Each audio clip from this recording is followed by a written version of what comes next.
সংক্ষিপ্ত সময়ে একটা আয়াতের অনুবাদ করে আমার আলোচনা শেষ করব।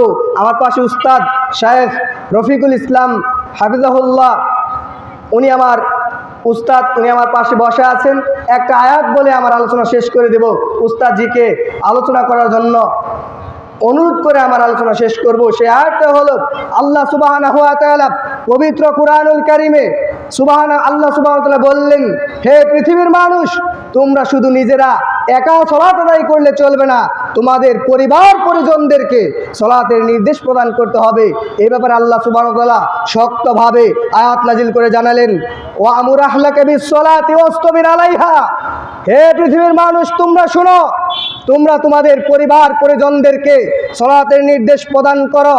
ওয়াসতাবির আলাইহা, বারবার সালাতের নির্দেশ প্রদান করো।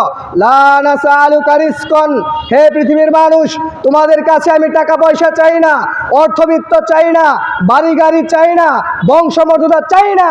নাহনু নারযুকুকা, বরং আমি আল্লাহ সুবহানাহু ওয়া তাআলাই তোমাদেরকে এই রিজিক দান করে থাকি, টাকা পয়সা দান করে থাকি, অর্থবিত্ত দান করে থাকি।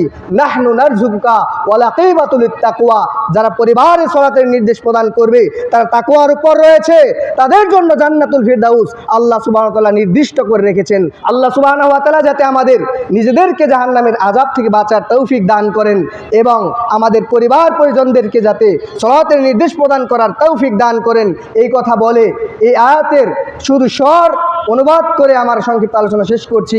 আল্লাহ সুবহানাহু ওয়া তাআলা বললেন, পরিচিত আয়াত সবাই জানেন, আল্লাহ বললেন, তোমরা নিজেরা জাহান্নামের আযাব থেকে বাঁচো এবং তোমাদের আহাল পরিবারদেরকেও জাহান্নামের আযাব থেকে বাঁচাও। আল্লাহ বললেন, তোমরা নিজেরা জাহান্নামের আযাব থেকে বাঁচো এবং পরিবারদেরকে বাঁচাও। আল্লাহ সুবহানাহু ওয়া তাআলা আমাদের পরিবারে সালাতের নির্দেশ প্রদান তৌফিক দান করেন।